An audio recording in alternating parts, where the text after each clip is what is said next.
It was the noon of the apocalypse, a sun-scorched epilogue to a century-old dream. On the 4th of July, 1187, upon the arid plateau known as the Horns of Hattin, the history of the Christian East was curling up like a burning scroll. At the heart of this hell, in the dust and blood, knelt a man whose name would forever be synonymous with disaster. Guy de Lusignan, King of Jerusalem. His blue eyes, which had once captivated princesses, now stared lifelessly at a field strewn with the bodies of his knights, the flower of the Frankish world. They had fallen not so much to Saracen arrows, but to an invisible enemy he himself had led them to. Thirst. The air shimmered with heat, smelling of scorched metal, sweat, and death. Nearby, the victory cries of Saladin's warriors mingled with the death rattles of his barons. But most terrible of all was the silence where, only that morning, the greatest symbol of faith, the true cross, had flown. Now, it was a trophy in enemy hands. Guy looked toward Saladin's tent, where his fate was being decided, and understood. This was the end. The end of his reign, the end of his honor, the end of the kingdom of Jerusalem as it had been known for 90 years. He was the king who had led his flock to the slaughter, the shepherd who had guided his sheep into the furnace. In that moment, his dark legend was born, the legend of the greatest failure of the Crusades, the ruler who lost everything in a single day. No one, looking at this broken, humiliated figure, could have possibly imagined that this very man, this symbol of total failure, was on the verge of founding a dynasty destined to rule for centuries, a dynasty that would outlive its conqueror, Saladin, and the very idea of the Crusader states. How? How could this epic collapse become the foundation for such a lasting legacy? This question, born in the crucible of Hattin, is the greatest mystery of Guy de Lusignan's life, a paradox whose answer lies in the very nature of power, fortune, and human persistence. To understand the depth of Guy de Lusignan's fall, one must first grasp the volcano upon which he tried to build his throne. The Levant of the late 12th century was a strange and fragile mosaic, known to the Franks as Outremer, the land beyond the sea. It was not a monolithic Christian bastion, but rather an archipelago of castles and city-states, the Kingdom of Jerusalem, the County of Tripoli, the Principality of Antioch, inhabited by the descendants of the first Crusaders. They were like exotic flowers transplanted into foreign, hostile soil. Over 90 years, they had put down roots, creating a unique culture where European feudal customs blended with Eastern luxury and pragmatism. But this prosperity was deceptive. Their world was an island in a raging Islamic sea, and the waves were rising ever higher. From the east loomed the shadow of a genius, a politician, and a warrior who had achieved what no one before him could, uniting the scattered Muslim emirates of Syria and Egypt into a single fist. His name was Saladin, and his goal was to expel the Franks from the Holy Land. The Crusader fortresses, those stone giants clinging to the cliffs, were impressive, but their garrisons were small. The entire kingdom could field no more than 20,000 soldiers against the hundreds of thousands Saladin could mobilize. The only things holding this world back from collapse were a fragile truce and internal strife within Saladin's own camp. Yet, a far greater threat came from within, a schism among the Franks themselves. The aristocracy of Outremer had split into two irreconcilable factions. The court party, composed of newly arrived European adventurers and fanatical leaders of the military orders, like the Templars and Hospitallers, craved war and glory. They saw Saladin as nothing more than an enemy of the faith who must be destroyed.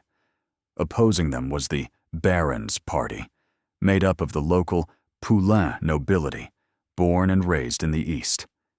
These men, like the wise Raymond III, Count of Tripoli, understood the true balance of power and advocated for diplomacy and preserving peace at any cost. At the center of this powder keg was the throne of Jerusalem, and on it, the young but incredibly courageous King Baldwin IV was dying of leprosy. His slow death was an ominous symbol for the decline of the entire kingdom, and each day brought the struggle for power closer to eruption. It was into this world, electrified by the expectation of war and a premonition of the end, that a little-known but immensely ambitious nobleman from distant Poitou arrived, Guy de Lusignan.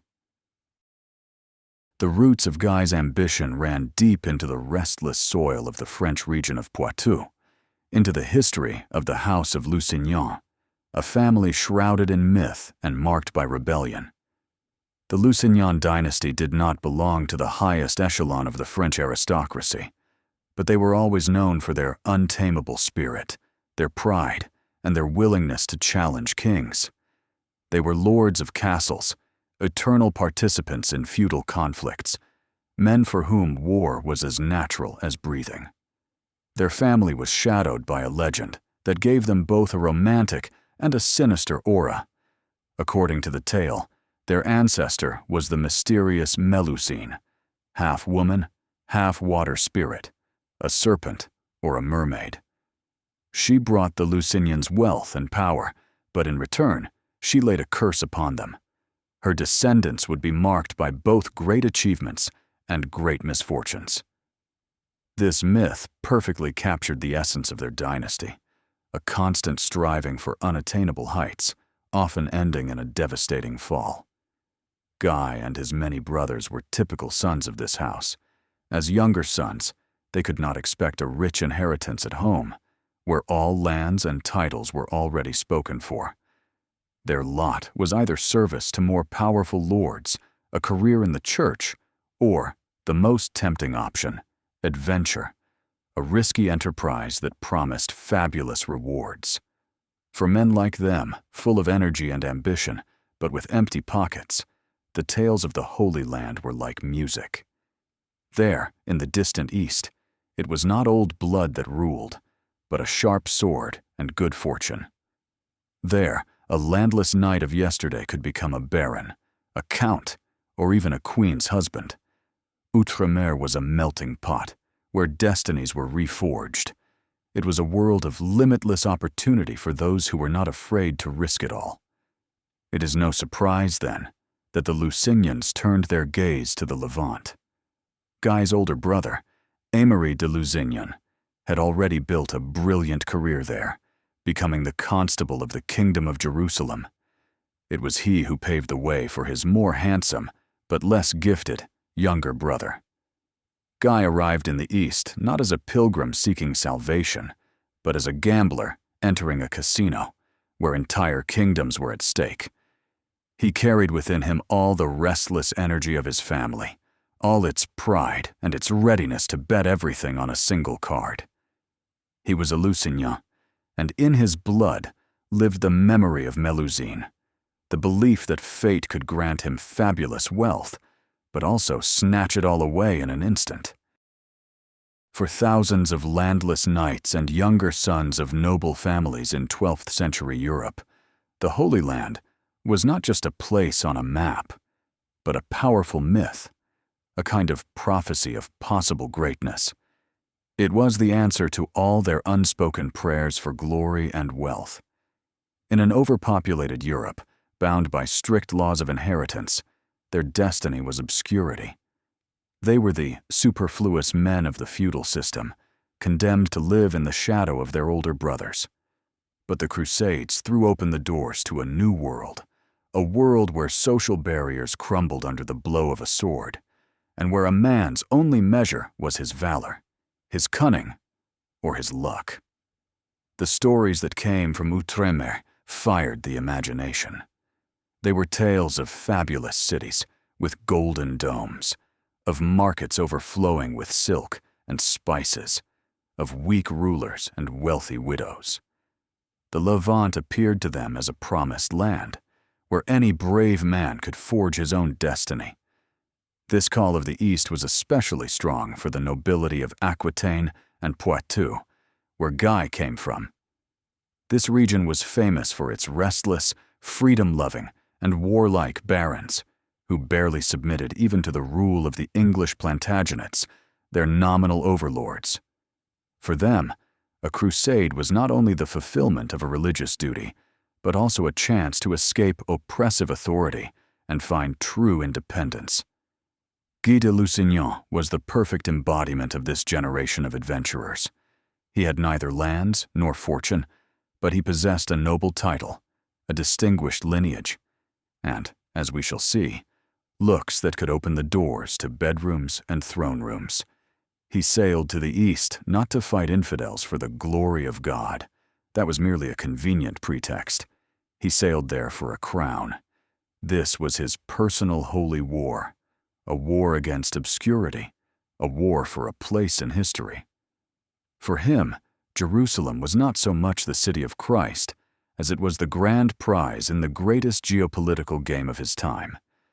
He was one of many gold prospectors rushing to a new frontier, where one could either die in the first skirmish or hit a jackpot beyond the wildest dreams of his ancestors.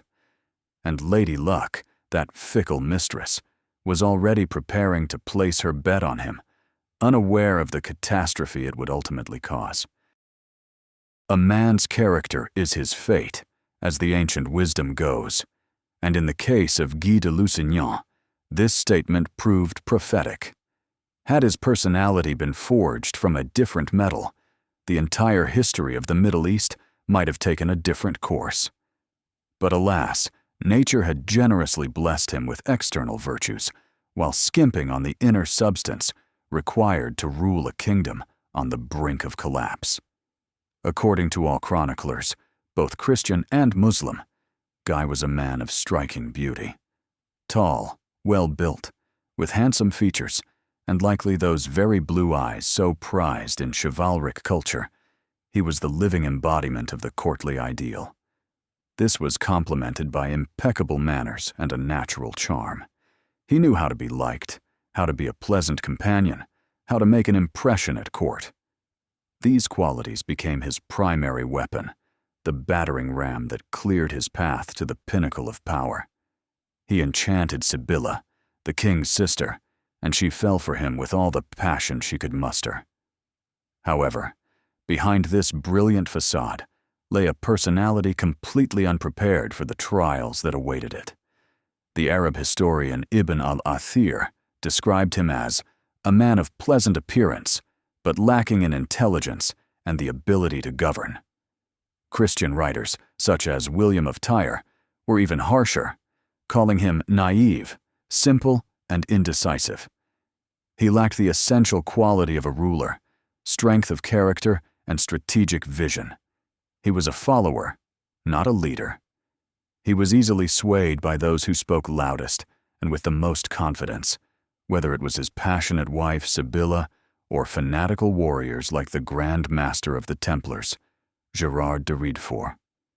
In critical moments, when a difficult, balanced decision was required, he would become lost, hesitate, and ultimately choose the simplest option or the one most flattering to his pride.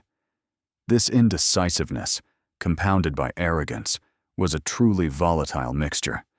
He was the perfect courtier, a magnificent consort, but as soon as the full weight of the crown was placed upon his shoulders, it began to crush him, leading him relentlessly toward the abyss.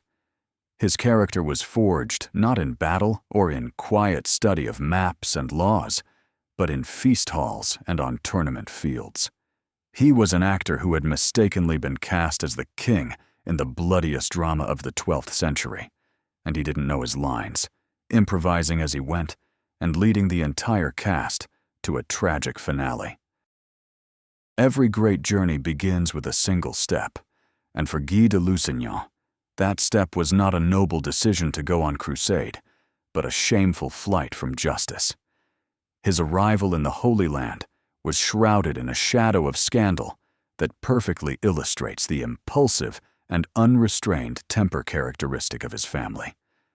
According to the English chronicler Roger of Howden, in the spring of 1180, Guy and his brothers ambushed and attacked Patrick, the first Earl of Salisbury, an influential English nobleman who was returning from a pilgrimage to Santiago de Compostela. The Earl was killed, and Guy himself was implicated in the crime. The motives for this act remain unclear. Perhaps it was revenge for some old conflict, a typical feudal score settling, or the Lusignans simply intended to rob a high-ranking traveler. Whatever the case, the murder of such a prominent figure could not go unpunished. Their overlord, Richard the Lionheart, not yet King of England, but Duke of Aquitaine, was enraged and sentenced Guy to exile. Thus, Guy's departure for the East was not an act of piety, but a forced measure, the only way to escape the gallows or prison. This episode of First Blood is crucial to understanding his character. It shows that beneath the courtly exterior was a man capable of reckless violence, a man who acted first and thought about the consequences later. He arrived in Jerusalem not with clean hands, but with blood on them, as a fugitive seeking refuge and a new life. For him, the Holy Land became a chance to erase the past, to rewrite his story. And paradoxically, this dubious start worked to his advantage. He arrived in the Levant free of obligations, eager to prove himself and ready to seize any opportunity. He was a blank page on which a new, brilliant biography could be written. His older brother Amory, already firmly established at the Jerusalem court, used all his influence to hush up the scandal and present Guy in the best possible light. And soon, everyone forgot about the newcomer's dark past, dazzled by his beauty and charm. But the shadow of that murder, the ease with which he had crossed the line, remained a part of his nature, a hidden spring that would be triggered again in his destiny, pushing him toward risky and, ultimately, disastrous decisions. Behind the brilliant facade of charm and courtly manners, Guy de Lusignan harbored a powerful and all-consuming inner demon, an insatiable thirst for recognition. This was not just the ambition common to any nobleman of the era, but a deep-seated inferiority complex that drove his every action. He came from a noble, yet second-tier family. The Lusignans were known in Poitou, but at the great courts of France or England, they were nobody. Guy felt this second-rate status acutely. He was a younger son, which in the feudal system meant a life in the shadow of his older brothers, dependent on their goodwill. He likely spent his entire youth watching honors and lands go to others, while his only capital was his appearance and his name. This profound insecurity bred in him a burning, almost pathological desire to prove to the world, and above all to himself, that he was worthy of more. He didn't just want wealth or power. He wanted the ultimate symbol of recognition that existed in his world, a crown. For him, the crown was not so much an instrument of governance as it was the final confirmation of his significance, an absolute refutation of all who had ever looked down on him. It is this secret, but all-consuming motivation that explains much of his behavior. It explains why he so easily fell under the sway of the war party. They flattered his ego. They promised him the glory of a great warrior king, the conqueror of Saladin, and in his naivety, he believed them. It explains his hostility towards Raymond of Tripoli. Raymond, a representative of the oldest and most respected nobility of Outremer, reminded Guy of his upstart status with his very existence. In Raymond's eyes, he saw contempt and mockery, and this was unbearable for him. His decisions leading to Hattin were dictated not so much by strategic considerations as by the fear of appearing weak, indecisive, or cowardly. When Gerard de Riedfort accused Raymond's supporters of cowardice, he struck at the very heart of Guy's complex. To retreat, to listen to wise counsel, would have meant admitting his own inadequacy as a warrior king, and so he chose the path that led to glory or ruin, because a life lived in the shadow of doubt was worse than death to him. This inner demon, this thirst for recognition, was his chief advisor and his worst enemy. It led him to the throne, but it also pushed him into the abyss. Upon arriving in the Holy Land, Guy de Lusignan wasted no time studying local customs or the art of war. He instinctively understood that the shortest path to power in this world lay not through the battlefield, but through the royal bedchamber. His ultimate prize, his key to the future, became Sibylla, the elder sister of King Baldwin IV. Sibylla was a passionate, strong-willed woman, and most importantly, the heir to the throne after her ailing brother and his young son. She was already a widow and held immense political influence. Many noble barons of Outremer dreamed of her hand, understanding that marrying her was a direct path to the crown. However, Guy, thanks to his charm and the patronage of his brother Aimery, managed to bypass all competitors. He won the princess's heart, and she fell hopelessly in love with him. This union, sealed in April of 1180, was a true triumph for Guy. Overnight, the landless fugitive transformed into the Count of Jaffa and Ascalon, the king's brother-in-law, and one of the most powerful figures in the state. However, this marriage was not only his greatest victory, but also a time bomb planted at the foundation of the kingdom. King Baldwin, despite his terrible illness, was a wise and perceptive ruler. He saw right through his new relative and distrusted him, recognizing his incompetence. He even tried to annul their marriage, but was met with fierce resistance from Sibylla, who declared she would rather part with her life than her husband. This alliance irrevocably split the Jerusalem court. Guy automatically became the figurehead of the court party, a group of newly arrived nobles and ambitious prelates who saw him as their man on the throne. The Old Guard, the local barons led by Raymond of Tripoli, rallied against him, rightly fearing that the rise of an incompetent upstart would lead to disaster. Thus, Guy built his power not on military victories or political wisdom, but on a fortunate marriage.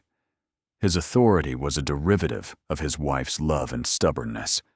He was not an independent figure, but rather a beautiful vessel that each party tried to fill with its own agenda. And while he reveled in his new status, the storm clouds gathered over the kingdom, and his marriage, his greatest achievement, was inexorably leading both him and the entire state to a fatal conclusion. The geopolitical chessboard on which Guy de Lusignan was to play his game was exceedingly complex and perilous. The Kingdom of Jerusalem, which he came to rule, was not just a state, but a civilizational fault line, where a fragile peace could erupt into total war at any moment. His entire foreign and domestic policy was defined by the clash between two fundamentally different approaches to survival, personified by two warring court factions. The Peace Party, or Barons' Party, led by the powerful and experienced Raymond III, Count of Tripoli, consisted of nobles whose families had lived in the East for generations. They were pragmatists to the core. They understood that a military victory over a united Islamic world was impossible, and that the only chance for survival was to maintain the status quo through complex diplomatic alliances and trade relations. They spoke Arabic, knew and respected Saladin as a worthy adversary, and believed it was possible and necessary to negotiate with him. For them, a truce was not a sign of weakness, but a display of the highest wisdom. Their position was based on a deep knowledge of the region and a sober assessment of their own strength.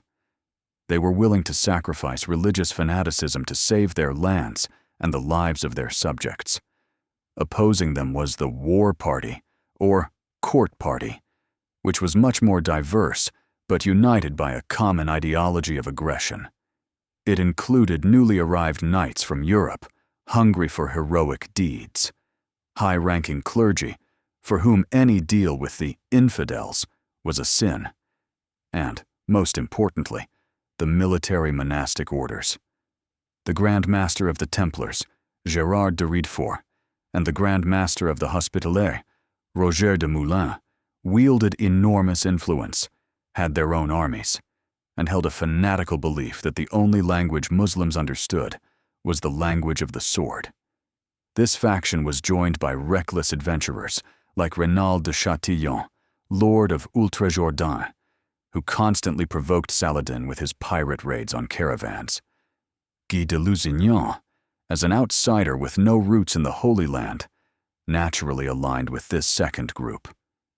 They flattered his ego. They spoke to him in a language of simple solutions that he understood.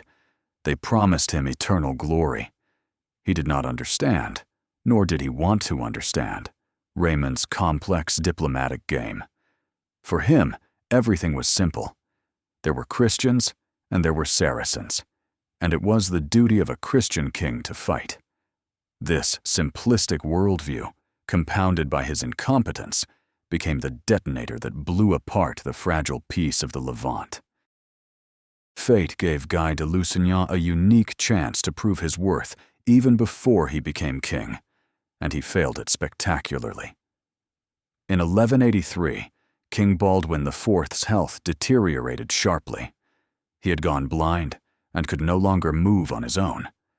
Recognizing his infirmity, he reluctantly appointed his brother-in-law, Guy, as regent of the kingdom. It was a probationary period, an examination to see if this handsome nobleman could bear the weight of power. The entire army of the kingdom was placed under his command. Almost immediately, an opportunity to prove himself arose.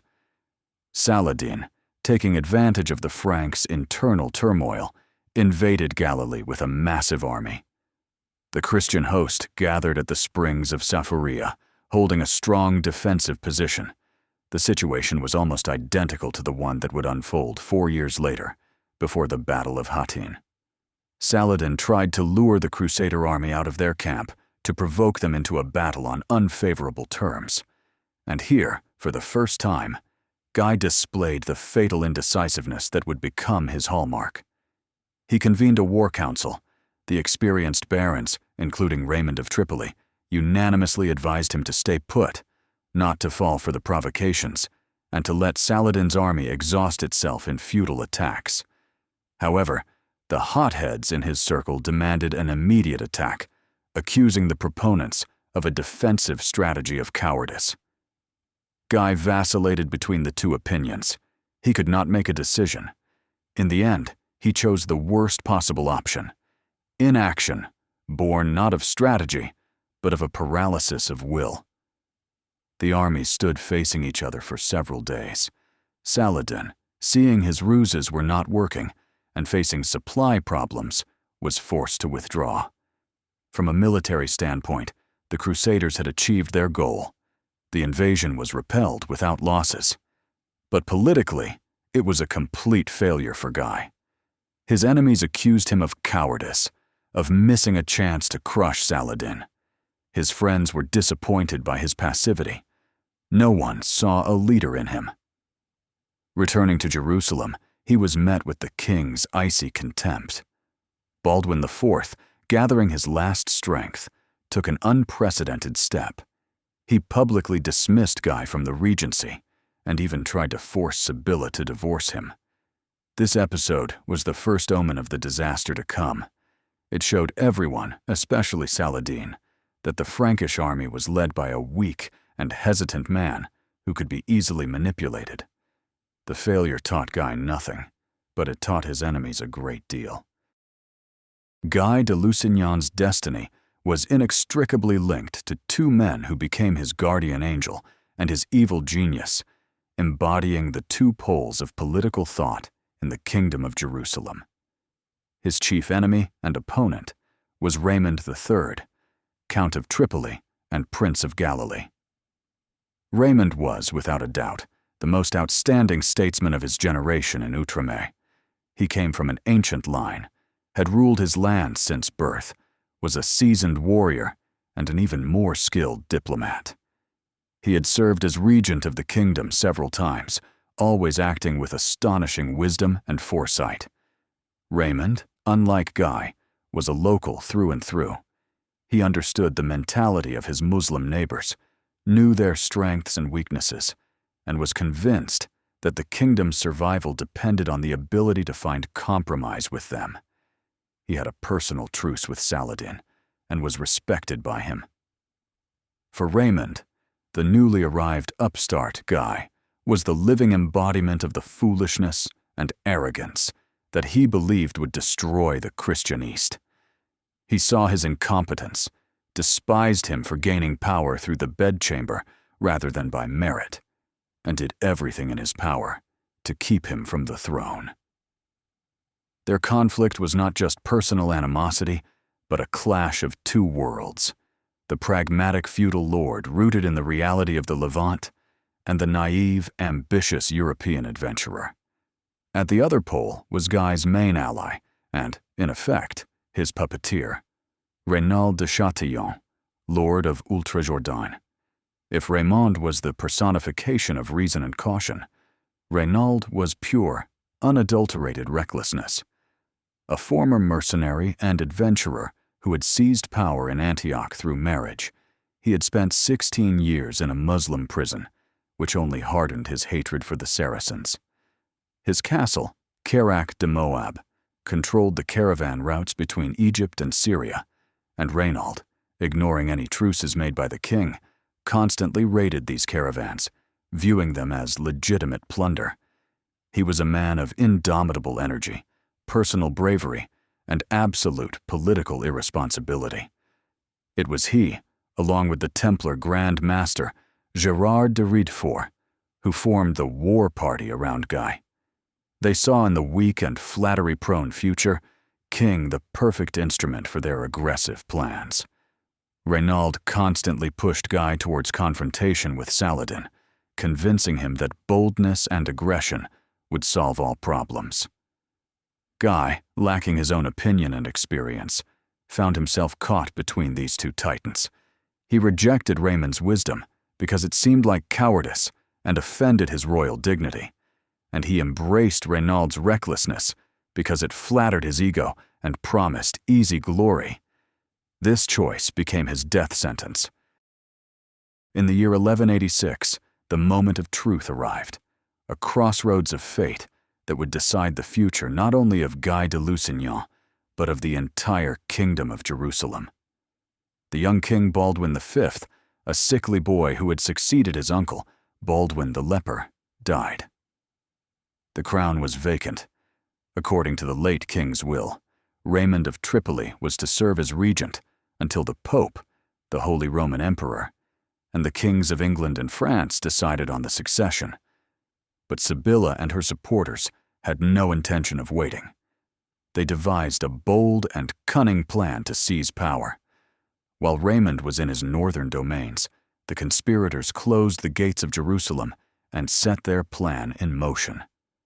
The central figure in this coup was Sibylla herself. She possessed the determination and willpower that her husband so sorely lacked. The Patriarch of Jerusalem, Heraclius, and the Grand Master of the Templars, Gerard de Riedefort, gave her their full support. They declared that Sibylla, as the eldest daughter of King Amalric, was the rightful heir. The barons who were in the city were presented with a fait accompli. They were forced to swear allegiance to Sibylla as queen, but with one humiliating condition. She had to divorce Guy de Lusignan, whom they despised, and choose a new, more worthy husband. And here, Sibylla played her masterstroke. In the Church of the Holy Sepulchre, during her coronation, she publicly agreed to this condition. The patriarch placed the crown on her head. Then, when the moment came to name her new husband king, to the astonishment and fury of the barons, she summoned Guy de Lusignan to the altar. She took the crown from her own head and placed it on her husband's, saying, "What God has joined together, let no man put asunder." It was a brilliant move, a piece of pure political theater.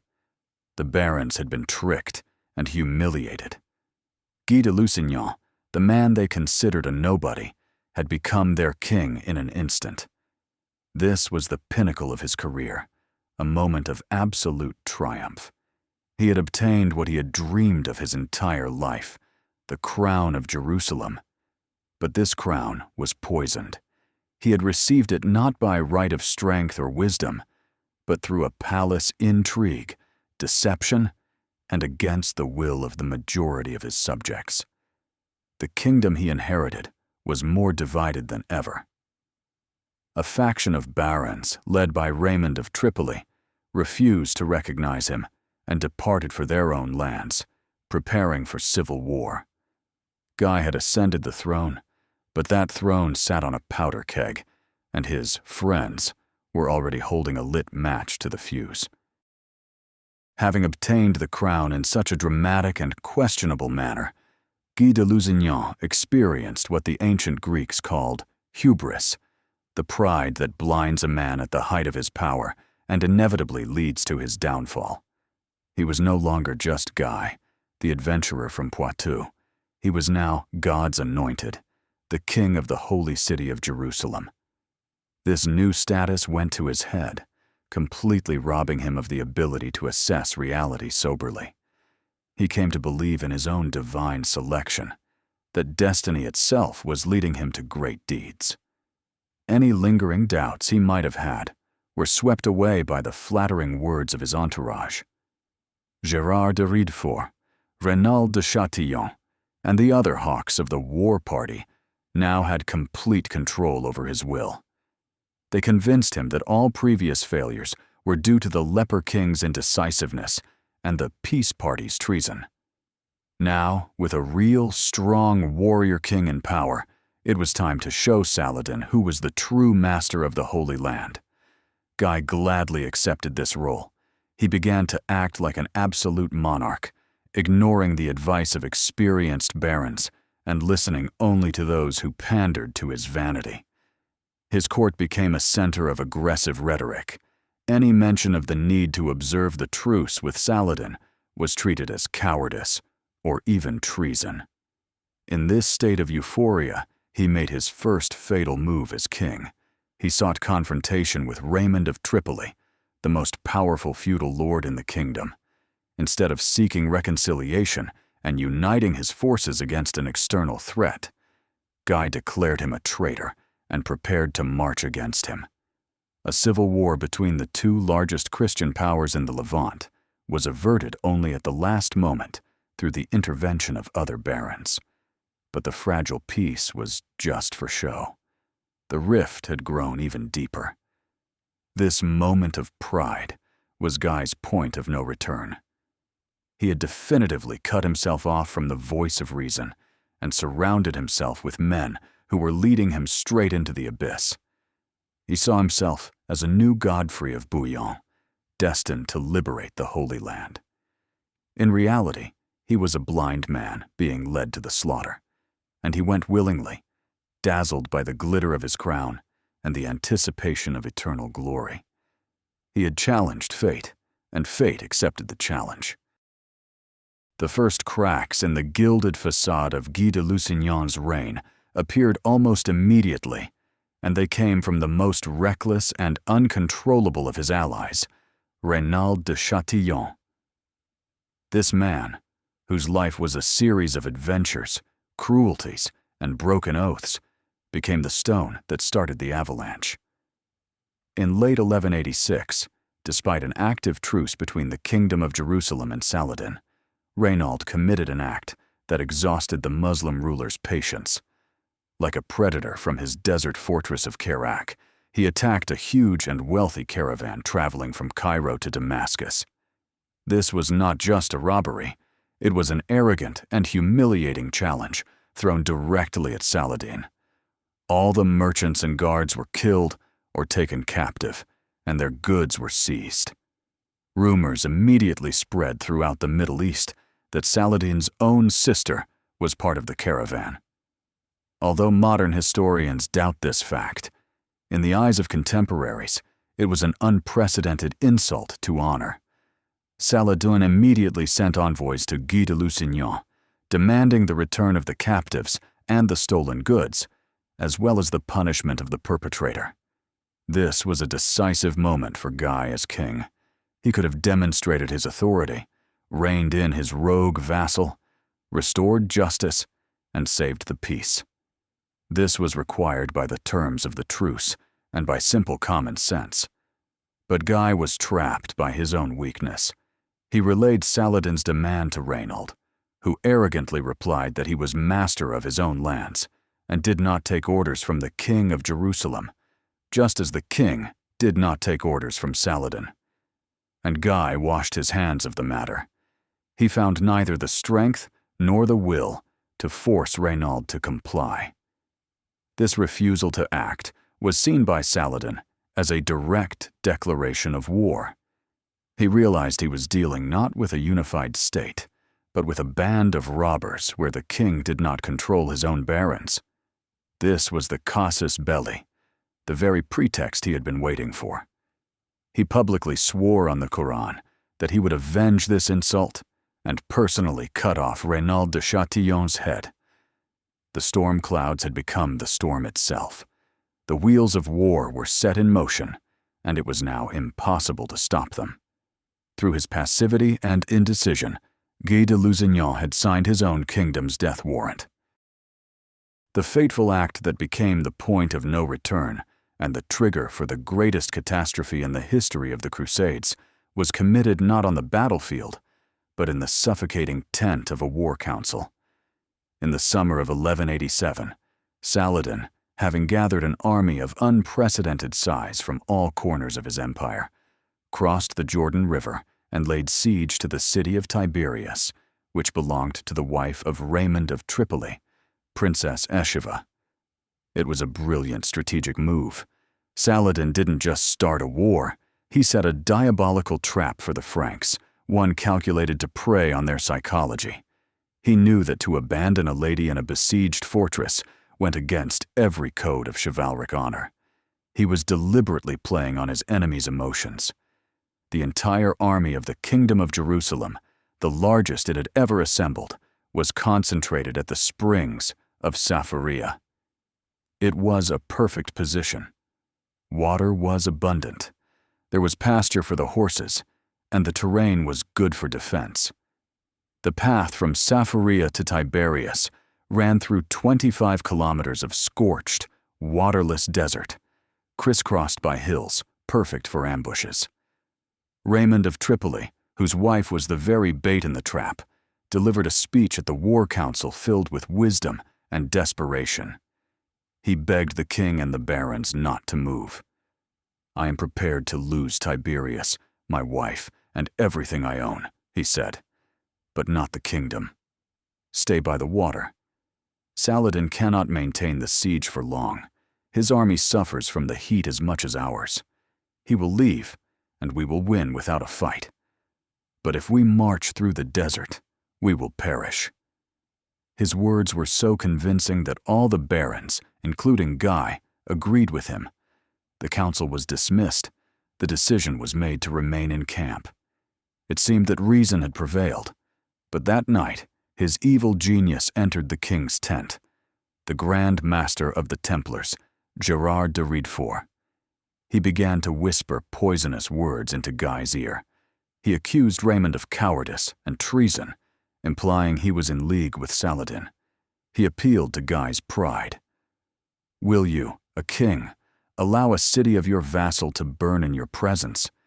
You will be covered in eternal shame." And Guy, whose ego was his Achilles' heel, broke. He overturned his own wise decision and gave the order that history would never forget. At dawn, march on Tiberias. This command was not just a tactical error, it was an act of suicide. That night, Guy de Lusignan condemned to death not only his army, but the 90-year history of Christian Jerusalem. The dramatic scene that played out in the royal tent on the night of July 2nd, 1187, was the quintessence of the internal conflict tearing the Kingdom of Jerusalem apart. It was not just a war council, it was a clash of two civilizations within one, a battle between the pragmatism of survival and the ideology of fanaticism. On one side of the table sat Raymond of Tripoli, a man whose face was scarred from past battles and whose eyes shone with a wisdom born of decades living in this land. His arguments were cold, logical, and militarily sound. He laid out the map of reality for the barons. Saladin's army was huge, but vulnerable. Their own army was strong, but it could not be exposed to attack under unfavorable conditions. Water, he argued, was their main weapon. To deprive themselves of water was to hand victory to the enemy without a fight. His words resonated with the old, experienced barons who understood that everything was at stake. On the other side was Gerard de Riedefort, Grand Master of the Knights Templar, a man with the burning eyes of a zealot, for whom any compromise was a betrayal of the faith. His arguments targeted not reason, but emotion, striking at the very heart of the chivalric code. He spoke of honor, of duty, of the shame of inaction. He skillfully manipulated Guy, knowing his weaknesses. "Are the Templars afraid of heat or Saracens?" His voice boomed. "We came here to die for Christ, not to hide by streams like cowardly mercenaries." He turned a strategic question into a matter of personal courage, and on that ground, Raymond stood no chance. Between these two poles, Guy de Lusignan wavered. His mind told him that Raymond was right. He had listened to him once before in a similar situation and saved the army. But his heart, his ego, his fear of appearing a weak king crowned by his wife's grace, screamed otherwise. In the eyes of Gerard de Riedefort and Reynald de Chatillon, he saw the admiration he so craved. They saw him as a leader, a hero. But in Raymond's eyes, he read only cold contempt. And in this internal struggle, his wounded pride triumphed over common sense. The decision to march was an act of psychological surrender. He sacrificed his kingdom for the chance to feel, for one evening, like a strong and decisive ruler in the eyes of those whose opinions he valued most. When the army began its death march at dawn, cursing everything, it was no longer the army of the Kingdom of Jerusalem. It was the personal army of Guy de Lusignan's pride, marching to meet its preordained doom. What followed Guy's fatal decision was not a march, but a slow agony, a road to hell paved with the scorched stones of the Galilean desert. At dawn on July 3rd, 1187, the massive Christian army, consisting of 1,200 knights in heavy armor, 4,000 light cavalry, and over 15,000 infantry, left the saving coolness of the Safaria Springs and moved east. From the very first step, everything went wrong. The sun beat down mercilessly, turning the knights' armor into searing ovens. The heavy infantry, burdened with weapons and meager water supplies, began to lag almost immediately. But the most terrifying enemy was not the heat, but Saladin's light cavalry. Saracen archers, like a swarm of angry wasps, appeared from all sides. They avoided close combat with the steel-clad knights, instead using grueling tactics. They would ride to a safe distance, shower the Christians with clouds of arrows, and immediately retreat, giving them not a moment's rest. They aimed for the horses, depriving the knights of their main advantage, and for the infantrymen, who lacked full protection. The Crusader army became a huge, slowly crawling tortoise, riddled with arrows, unable to catch the enemy or defend itself effectively. Every step was taken with immense difficulty. The water in their skins quickly grew warm and then ran out. Thirst, that ancient demon of the desert, began to torment man and beast. Tongues swelled, lips cracked, vision blurred. Soldiers collapsed from heat stroke and were left to die where they fell. The battle formation began to crumble. By noon, the army was no longer a formidable force, but a disorganized, exhausted mob, consumed by a single desire: to reach water. Ahead, in the shimmering heat haze, they sometimes thought they saw the blue of the Sea of Galilee, but it was a mirage, a cruel joke of fate. Saladin, watching from the surrounding hills, could not believe his luck. He didn't even need to fight a major battle. His enemy was destroying itself. By evening, having covered only half the distance, the remnants of the Christian army were forced to make camp for the night on a waterless plateau near two hills known as the Horns of Hattin. They were completely surrounded. The trap had sprung. Throughout the night, they were pelted with arrows, and to amplify their suffering, the Saracens set fire to the dry scrubland around the camp, and the acrid smoke began to choke the exhausted men. It was a night of despair, a night in which all hope died. The 4th of July, 1187, has gone down in history as the day of apocalypse for the Crusader states. Dawn found the Christian army in hell. Surrounded, without water, choking on smoke, they were but a shadow of the formidable force that had left Safuria the day before. But these were the finest warriors of their time, and they prepared to sell their lives dearly. The battle that unfolded at the Horns of Hattin was not a clash of tactics, but a slaughter driven by desperation. The infantry, crazed with thirst, charged down the hill in a futile attempt to break through to the distant Sea of Galilee. They were immediately surrounded and almost completely annihilated. The knights who remained on the hill, led by King Guy and Raymond of Tripoli, launched several desperate charges. Clad in steel, they smashed into the Saracen ranks like an iron ram, but there were too few of them, and the enemy was a sea. In one such charge, Raymond of Tripoli and a small contingent managed to break through the encirclement and escape, an act some would call a salvation, others a betrayal. But for most, there was no way out. The focal point of the defense became the king's red tent, near which stood the most sacred relic of the Christian world, the true cross, carried by the Bishop of Acre. The battle devolved into a desperate defense of this symbol. Twice, the knights drove back Saladin's warriors, but the forces were too unequal. At one point, a Muslim warrior broke through to the bishop and seized the cross. When news of this spread across the field, the Christians' morale finally shattered. There was no longer any reason to fight. Saladin himself later described the moment. When their cross fell, they fell. The royal tent was captured. Guy de Lusignan, Reynald de Chatillon, the Templar Grand Master Gérard de Riedfort, and almost all the surviving barons were taken prisoner. The army of the Kingdom of Jerusalem ceased to exist. In a single day, nearly all the fighting forces of the Franks had been destroyed. The losses were catastrophic. By various estimates, around 17,000 Christian soldiers were killed or captured. Hattin was not just a defeat. It was a disaster of civilizational proportions, one that opened Saladin's path to Jerusalem and sealed the fate of the entire Latin East. And the architect of this catastrophe was one man, King Guy de Lusignan.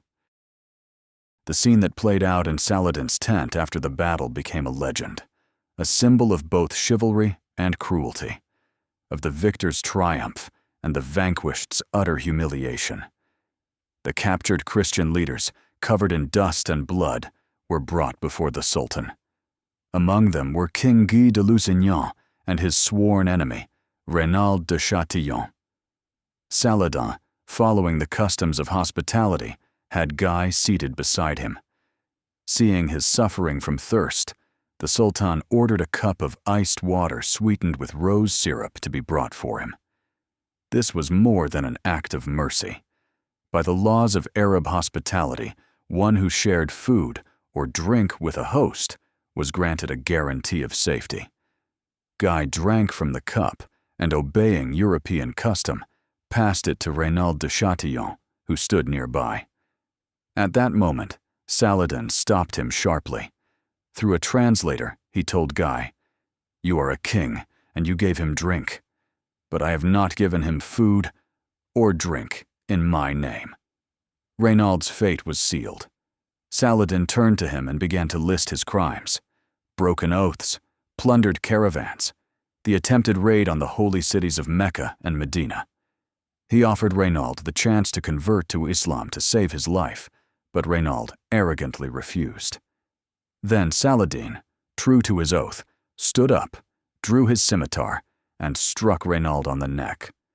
His bodyguards immediately finished the job, beheading him.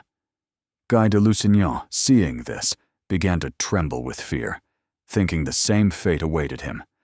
But Saladin reassured him, "Kings do not kill kings." But that man had crossed all bounds. The worst humiliation for Guy, however, was yet to come.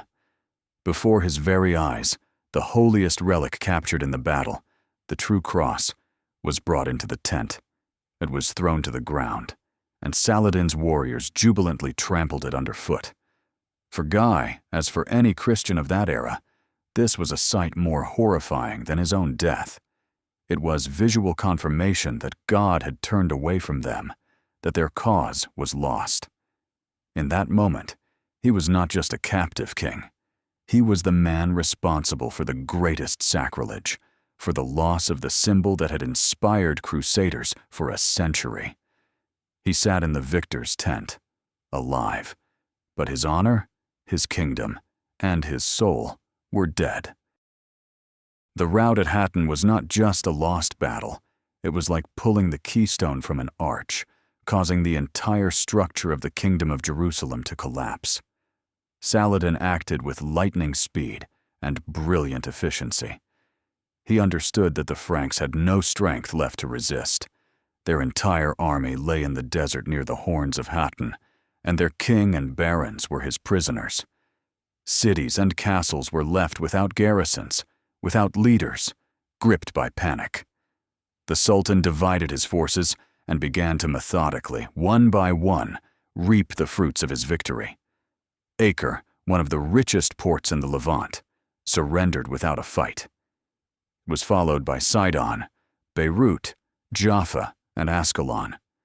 Entire counties and lordships fell under his control within weeks. Only a few of the most powerful fortresses, like Tyre, where a handful of survivors had managed to gather, continued to resist. But Saladin's main objective, his holy grail, was, of course, Jerusalem. On October 2nd, 1187, after a brief siege, the holy city capitulated. Saladin showed a magnanimity unheard of in those times. Unlike the Crusaders, who had carried out a bloody massacre in the city in 1099, he spared the inhabitants, allowing them to buy their freedom and leave with their possessions. The Golden Cross was torn down from the dome of the rock, and the walls of the Al-Aqsa Mosque were washed with rose water to cleanse them of the Christian presence. 90 years of Frankish rule in Jerusalem were over. The news shook the entire Christian world, from Rome to Scandinavia. It was seen as God's punishment for the sins of Christians. The Pope, according to legend, died of grief. And the name of Guy de Lusignan became a curse. He, the failed king, was blamed for everything. While he sat in honorable captivity in Damascus, his kingdom was vanishing from the map. He had become a phantom king, the ruler of a non-existent country. His legend as the greatest loser in the history of the Crusades was cast in stone. He had lost more than an army. He had lost the holy city, the very purpose and meaning of the entire Crusader movement. It seemed that history had passed its final and irrevocable judgment upon him. His name was destined to remain in the annals of history as a warning of what pride and incompetence can lead to. In the spring of 1188, Saladin took an action that many of his contemporaries considered a major political mistake. He released Guy de Lusignan from captivity. His motives were complex. On one hand, holding so many noble prisoners was burdensome. On the other, Saladin probably considered Guy completely harmless. He saw him as a broken, incompetent man who no longer posed any threat. He may have even hoped that releasing Guy would sow further discord among the demoralized ranks of the Franks, as they would now have two claimants to a non-existent throne, Guy and the heroic defender of Tyre, Conrad of Montferrat. Saladin made Guy swear a solemn oath on the Bible that he would immediately depart for Europe and never again take up arms against him. For any knight of that era, such an oath was sacred, and breaking it was considered a grave sin and an indelible disgrace. Guy was released and headed towards the coast. It seemed his story in the Holy Land was over. He was supposed to board a ship and disappear forever, leaving behind only the memory of a devastating defeat. But then, something unexpected happened. Within the character of this seemingly weak and indecisive man, a trait was revealed that no one had suspected, a stubbornness bordering on recklessness. Upon reaching Christian-held territory, Guy found a priest who readily absolved him of his oath, declaring that a promise made to an infidel had no validity. And Guy, instead of setting off for Europe, decided to stay and fight. This act completely changes our perception of him. The man who had lost everything, his army, his kingdom, his honor, refused to admit defeat. He still considered himself the king of Jerusalem, and he was determined to reclaim what he had lost. It was a decision driven not by logic, but by a desperate desire to rewrite the ending of his story. Saladin, the shrewd politician and student of human nature, had miscalculated this time. He had underestimated the stubbornness of a man with nothing left to lose. He had set free not a pitiful captive, but a wounded animal that, despite all its flaws, was ready to seize fate by the throat. Having broken his oath to Saladin, Guy de Lusignan faced a new, humiliating reality. He was a king, but a king no one wanted. He made his way to Tyre, the only major city that had withstood Saladin's onslaught, thanks to the heroic defense organized by Conrad of Montferrat, a nobleman recently arrived from Europe. Guy, as the rightful monarch, expected the city gates to open for him. But he was met with a bitter disappointment. Conrad, an ambitious and powerful man who rightly blamed Guy for the catastrophe, refused to let him in. The citizens of Tyre and the barons who had taken refuge there supported him. They shouted insults at Guy from the walls, calling him a traitor and a coward. It was impossible to imagine a greater humiliation. The king of Jerusalem, driven from his capital by the enemy, was now barred from the last bastion of his kingdom by his own subjects. He was an outcast. His wife, Sibylla, who had been in Tripoli, joined him, and together with a handful of loyal knights, they set up camp outside the walls of Tyre like common vagrants. This was the absolute nadir of his fortune, a point of complete reset. He had no land, no money, and no army. All he had left was his royal title, which now sounded like a mockery and an unyielding stubbornness. Most men in his position would have given up, admitted defeat, and sought their fortune elsewhere. But Guy, perhaps for the first time in his life, showed an unbreakable will. If he was not to be recognized as king of an existing city, he would conquer a new one for himself. He made a decision that seemed to contemporaries an act of pure madness. In August of 1189, gathering a small force of a few hundred knights and a few thousand infantry, he marched south and laid siege to Acre, one of the most powerful and well-fortified strongholds on the coast, held by a strong Muslim garrison. It was a gesture of desperation, an all-or-nothing bet from a gambler playing his last chip. No one believed he could succeed, But this seemingly suicidal move unexpectedly changed the entire strategic situation. Guy's small camp beneath the walls of Acre began to act like a magnet, attracting all the newly arriving knights and pilgrims from Europe. The siege of Acre became the new symbol of the Crusader movement, the new center of resistance.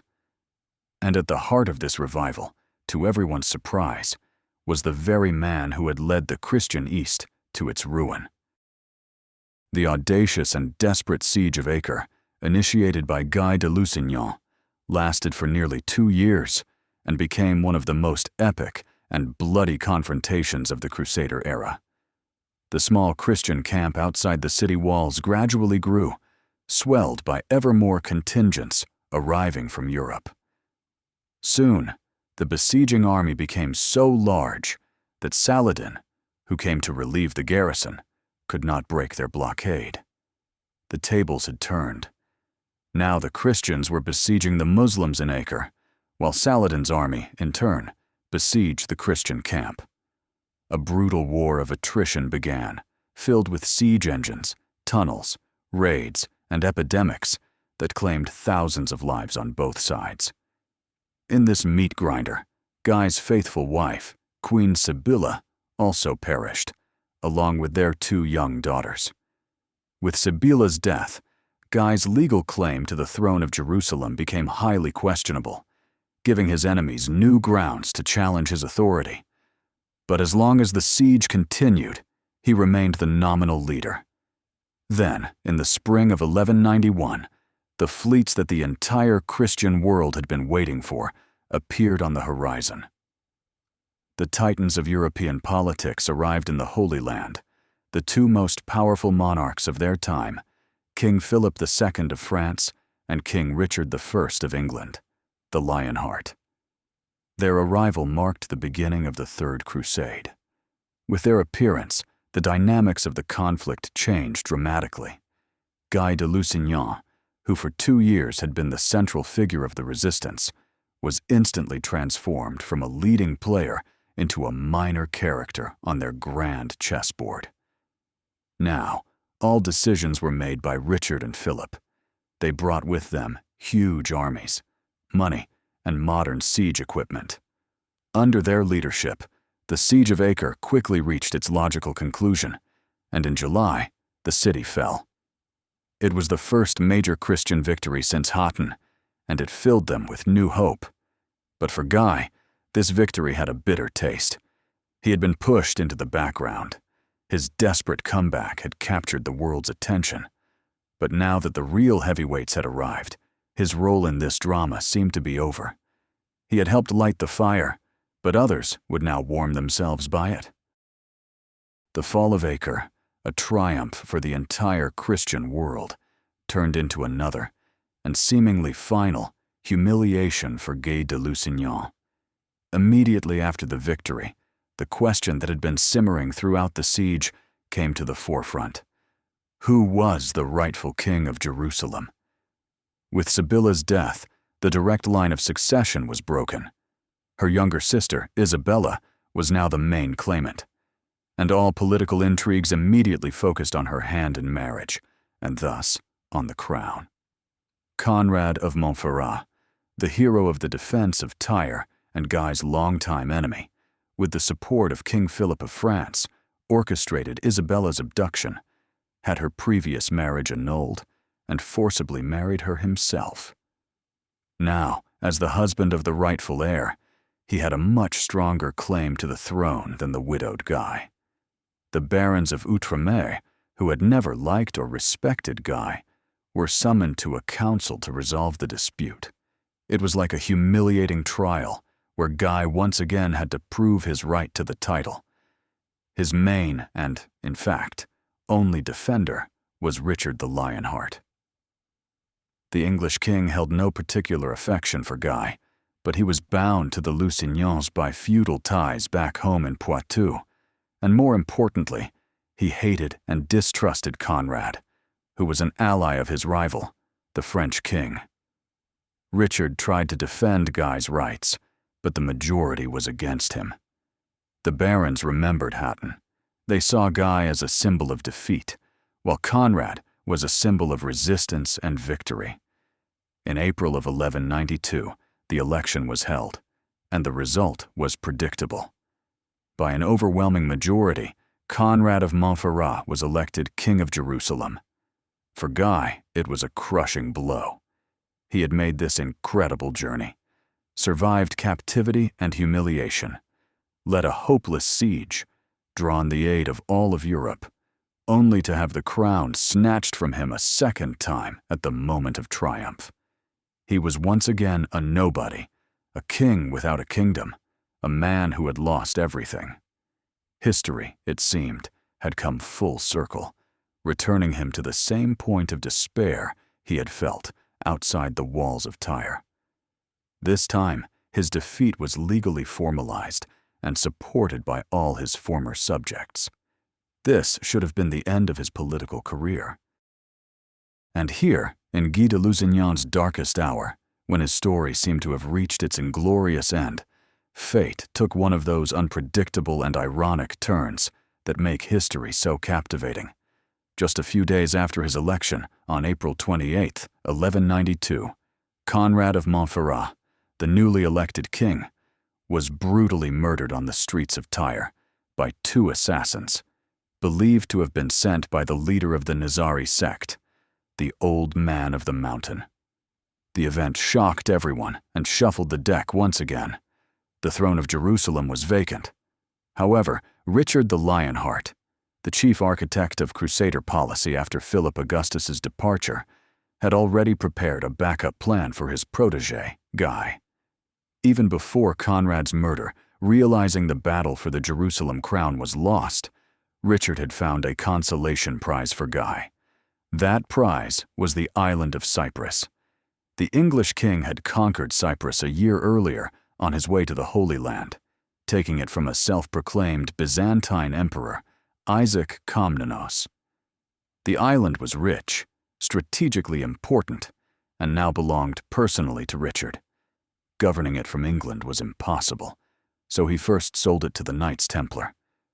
But the Templars, faced with a revolt by the local Greek population, quickly realized they couldn't handle it, and gladly returned the island to Richard, getting their deposit back. And then, a brilliant idea occurred to Richard. Sell Cyprus to Guy de Lusignan. This solved several problems at once.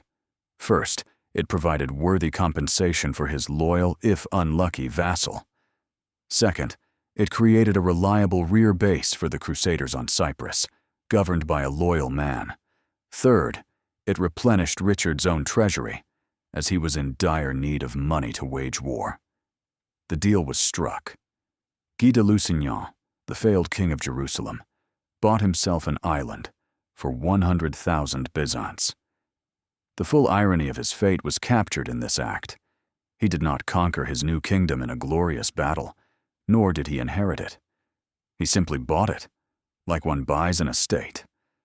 The greatest failure of the Crusades, the man who had lost everything, ended up acquiring an entire state, which, as time would show, would prove to be far more durable and stable than the one he had fought for so desperately. The final chapter of Guy de Lusignan's life was brief and unmarked by major events, yet it was here that the foundation of his posthumous triumph was laid. In May of 1192, he landed on Cyprus. He arrived not as a glorious monarch, but more like a businessman taking possession of his purchase. The island he received was far from idyllic. The Greek population was hostile towards their new Latin masters. The feudal structures common in Europe were absent. Guy had to build a state from scratch. And here, surprisingly, this man, who had proven himself a talentless general and an indecisive ruler in times of crisis, turned out to be a decent organizer in peacetime. He understood that his handful of knights was not enough to maintain power. He needed loyal men. So he made the only logical move. He invited hundreds of landless knights and barons from the Holy Land, those who had lost their holdings after Saladin's conquests, to Cyprus. He granted them lands on the island in exchange for an oath of fealty. In this way, Over 2 years, he created a complete feudal system on Cyprus, based on the French model. He did not bear the title of King of Cyprus. Formally, he was merely the lord of the island. He probably dreamed of returning to Jerusalem until the end of his days. But it was here, far from the great battles and intrigues, that he finally found a land he could rule. He governed Cyprus for only 2 years. In 1194, he died, never seeing the fruits of his labor. He was buried in the island's capital, Nicosia, in the Church of the Knights Templar. His death could have been the end of this short and strange story. He died a throneless king, the founder of a domain whose future status was uncertain. It seemed he would remain in history as a transitional figure, a failure who simply got lucky at the end of his life. But the seeds he had sown on Cypriot soil were destined to produce a lush and lasting harvest. His journey on earth was over, but the story of the Lusignan dynasty was just beginning. A person's legacy is often defined not by what they achieved themselves, but by what their successors were able to build on the foundation they laid. And in this sense, Guy de Lusignan's legacy proved to be immeasurably greater than his personal accomplishments. After his death, power in Cyprus passed to his older brother, Aimery de Lusignan. Aimery was Guy's complete opposite, an experienced politician, a cunning diplomat, and a man of immense ambition. He was not content with the modest title of Lord. He immediately began negotiations with the two most powerful rulers of the Western world, the Pope and the Holy Roman Emperor, Henry VI. In exchange for recognition of his rule and assistance in a future crusade, he got what he wanted. In 1197, an imperial legate crowned Aimery as the King of Cyprus. Thus, just 3 years after Guy's death, his humble domain was transformed into a full-fledged kingdom. But Aimery went even further.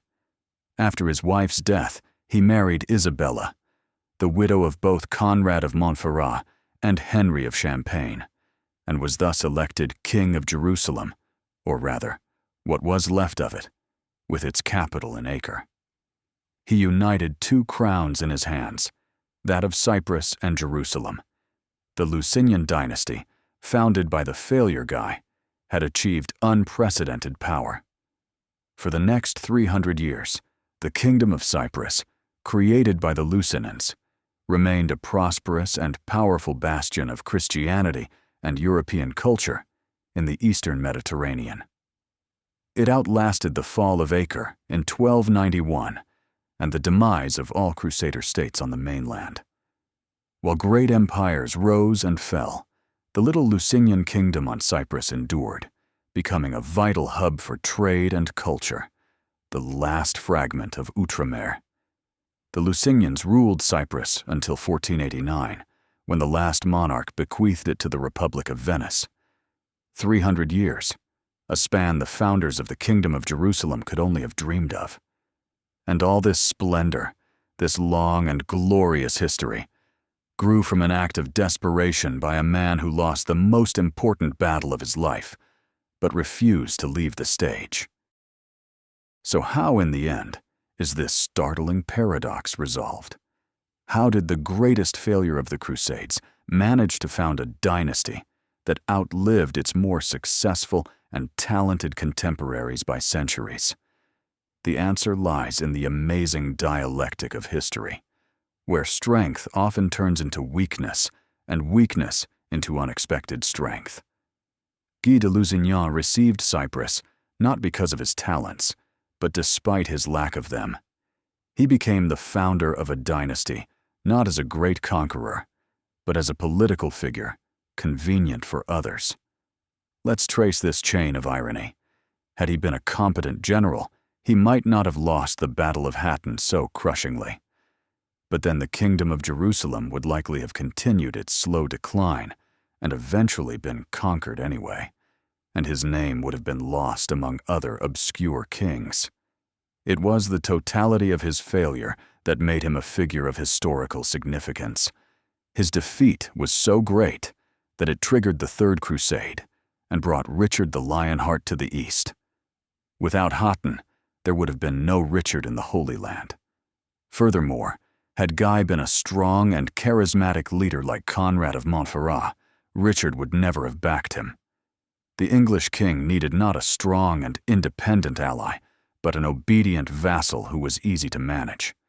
Guy's weakness, indecisiveness, and political insignificance made him the ideal candidate to rule a buffer state. He was noble enough to bear a title, but not strong enough to pose a threat. His greatest failure, the loss of Jerusalem, reset his status and forced him to cling to any opportunity. The persistence he showed at the Siege of Acre was the persistence not of a hero, but of a man with nothing to lose. Ultimately, he received his kingdom as a consolation prize, as compensation for his loss. The story of his success is a story of the power of weakness. His failure in the one central task of his life paradoxically opened the door to another, less glorious, but far more enduring enterprise. He lost the battle for the past, Jerusalem, but inadvertently won the future, Cyprus. The story of Guy de Lusignan is not just the biography of a medieval nobleman. It is a grand parable about the nature of success and failure, about how history writes its own scripts, ignoring human notions of logic and justice. It teaches us that the most resounding victories can prove ephemeral, while the most crushing defeats can unwittingly sow the seeds of future greatness. Guy was a man whom contemporaries considered a mediocrity, placed on a throne by a whim of fate and a woman's love. He led his kingdom to its greatest catastrophe. His name should have become a byword for failure. And if his story had ended in Saladin's captivity or outside the walls of Tyre, it would have. But his refusal to surrender, his blind, irrational stubbornness in clinging to his phantom royal title, forced the wheel of fortune to turn one more time.